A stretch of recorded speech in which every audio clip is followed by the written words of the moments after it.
ఈ రుణమాఫీకి సంబంధించినటువంటి అంశంలో కూడా ఎక్కడ వీళ్ళపైన ఒకరిపైన ఒకరు దాడులు చేసుకున్నారు. సిద్దిపేటకు సంబంధించినటువంటి హరీష్ రావు క్యాంప్ ఆఫీస్ పైన దాడి చేశారు. ఒకరికొకరు ఫ్లెక్సీలు వేసుకున్నారు. ఈ గాడిదగుడ్డు ఫ్లెక్సీలు, లేకపోతే తెలంగాణకు ఏమి ఇచ్చిండు నరేంద్ర మోడీ అనే ఫ్లెక్సీలు వేసి ఏదో రాజకీయమైనటువంటి ప్రయోజనం చేకూర్చుకోవాలని కాంగ్రెస్ పార్టీ ప్రయత్నం చేసింది. కానీ ఏం జరిగింది? తెలంగాణలో కాంగ్రెస్ పార్టీ పార్లమెంట్ ఎన్నికల్లో స్వయంగా ముఖ్యమంత్రి మా పరిపాలనకి ఇది రెఫరెండం అని ప్రకటించాడు. ఇది రెఫరెండంలో కాంగ్రెస్ పార్టీ ఓడిపోయింది. ఎందుకంటే 17 సీట్లైనా 16 సీట్లలో 8 స్థానాల్లో కాంగ్రెస్ పార్టీ ఓడిపోయిందంటే 50% మార్కులు కూడా పడలేదన్నట్టే కదా. కాంగ్రెస్ పార్టీకి 50% మార్కులు కూడా పడలేనట్టే కదా. ప్రజల్లో 50% ప్రజలు కాంగ్రెస్కి వ్యతిరేకంగా ఉన్నట్టే కదా.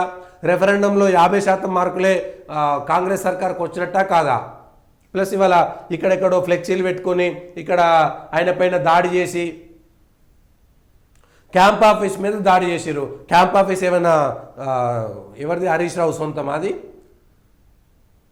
గవర్నమెంట్ కట్టించినటువంటి క్యాంప్ ఆఫీస్ మీద కాంగ్రెస్ కార్యకర్తలు దాడి చేస్తే ఎవరి మీద దాడి చేసినట్టు? ఈ దాడుల సంస్కృతి ఏమిటి?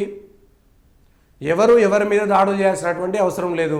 ధర్నాలు చేయవచ్చు, నిరసన తెలుపవచ్చు.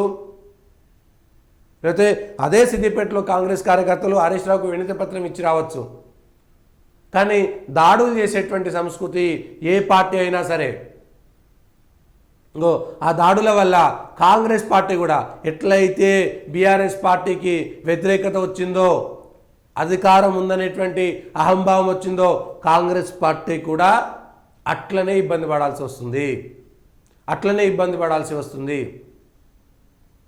దీనికి సంబంధించి సేమ్ తెలంగాణలో ఎక్కడ పోయినా కూడా వీళ్ళపైన సిద్దిపేటలో వీళ్ళు ఫ్లెక్సీలు వేసుకున్నారు. 2 లక్షల రుణమాఫీ చేసిండు. హరీష్ రావు ఒక సవాల్ విసిరిండు. తెలంగాణలో కాంగ్రెస్ పార్టీ అధికారంలోకి వస్తే 2 లక్షల రుణమాఫీ చేస్తాము అని చెప్పారు కదా.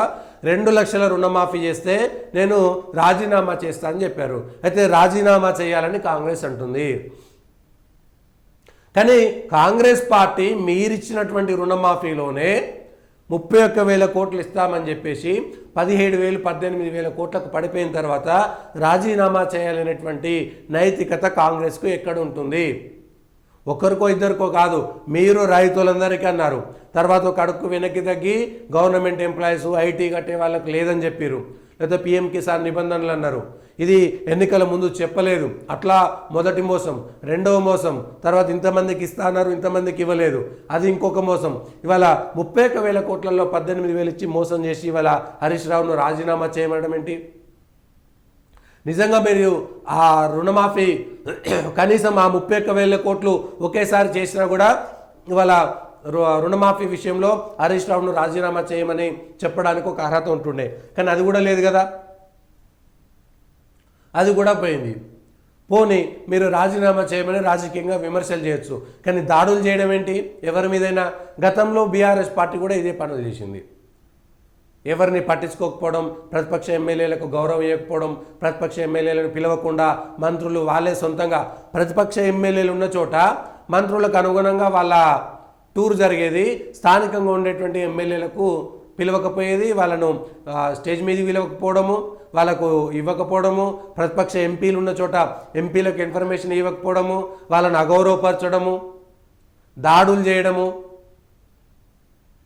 ఆ దాడుల వల్ల వచ్చినటువంటిది ఏంటి? అక్కడ నిజామాబాద్లోనో, మెదక్లోనో, కరీంనగర్లోనో జరిగినటువంటి దాడులేంటి? ఆ దాడుల వల్లనే కదా కేసీఆర్ పైన కానీ వాళ్ళ కుటుంబం పైన కానీ వ్యతిరేకత, అహంభావం అనేటువంటి పేరు ఎక్కడికి వెళ్ళి వచ్చింది? అటు సంజయ్ మీద, అరవింద్ మీద, రఘునందన్ రావు మీద, వీళ్ళందరి మీద చేసి వాళ్ళను స్టేజ్ మీదకి విలువకపోవడం, ఇవన్నీ చేయడం వల్లనే కదా వ్యతిరేకత వచ్చింది. సరే, ఎవరి మీద దాడులు చేసినా బీఆర్ఎస్ ఓడిపోవాలనుకున్నారు, ఎవరికో ఓటేసారు. సేమ్ మళ్ళీ అదే కాంగ్రెస్ పార్టీ అదే ప్రయత్నం చేస్తున్నది, అక్కడే తగ్గుతుంది. మళ్ళీ అదే కాంగ్రెస్ పార్టీ కూడా తగిన మూల్యం చెల్లించుకుంటుంది. ఇవాళ సేమ్ డైవర్షన్ ఎట్లా కాంగ్రెస్ పార్టీ డైవర్షన్లో విజయవంతమైందంటే, బీజేపీలో బీఆర్ఎస్ విలీనమవుతుందని వాళ్ళంటే కాంగ్రెస్లో బీఆర్ఎస్ విలీనమవుతుందని బండి సంజయ్ చెప్పారు. బీజేపీలో రేవంత్ రెడ్డి పోతాడని కేటీఆర్ చెప్పిండు. ఇవాళ ప్రజా సమస్యలు పక్కన పోయి ఇవాళ ఇవే విమర్శలు చేసుకోవాల్సినటువంటి పరిస్థితి వచ్చిందా రాలేదా? ఇగో అదే విషయం.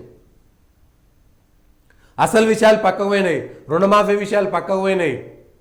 పొరపాటున కేటీఆర్ ఏదో మాట్లాడి మహిళల మీద మాట్లాడితే ఆ మహిళలకు సంబంధించినటువంటి అంశం హైలైట్ అయింది. ఉచిత బస్సుకు సంబంధించినటువంటి అంశంలో ఇది కూడా అంతే జరిగింది కదా. ఇవాళ రాజకీయంగా విమర్శలు వచ్చేసి, రాజకీయంగా ప్రతి విమర్శలు వచ్చేసి అస్సలు విషయాలు పక్కకు పోయినాయి. ఇక్కడ అధికార పార్టీ సక్సెస్ అయింది. అధికార పార్టీకి సంబంధించినటువంటి ట్రాప్లో ప్రతిపక్షాలు కూడా పడాల్సి వచ్చింది.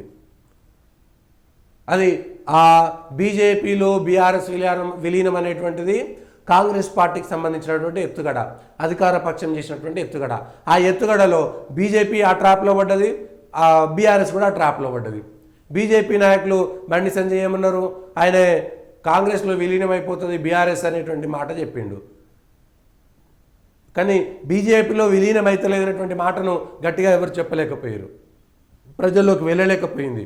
ఇవాళ కాంగ్రెస్కు సంబంధించి కూడా రేవంత్ రెడ్డి కాంగ్రెస్ బీజేపీలో విలీనం అవుతుందని చెప్పలేరు కాబట్టి రేవంత్ రెడ్డి పాత ఏబీపీ కార్యకర్త, ఆయన గతంలో బీజేపీ కార్యకర్త కాబట్టి ఆయన బీజేపీలో పోతాడు అనేటువంటి మాట చెప్పిండు. మరి తర్వాత ఆయన టీఆర్ఎస్ కార్యకర్త కూడా కదా, టీఆర్ఎస్ పార్టీలు కూడా పనిచేసిండు. మరి రేవంత్ రెడ్డి టీఆర్ఎస్లోకి వస్తాడు అనేటువంటి మాట కూడా చెప్పుకోవచ్చు కదా. బీజేపీలోకి పోతాడని ఎందుకు అనుకోవాలి? దీనికి సంబంధించి ఇట్లనే ఏ అంశాలు కూడా వచ్చేస్తాయి.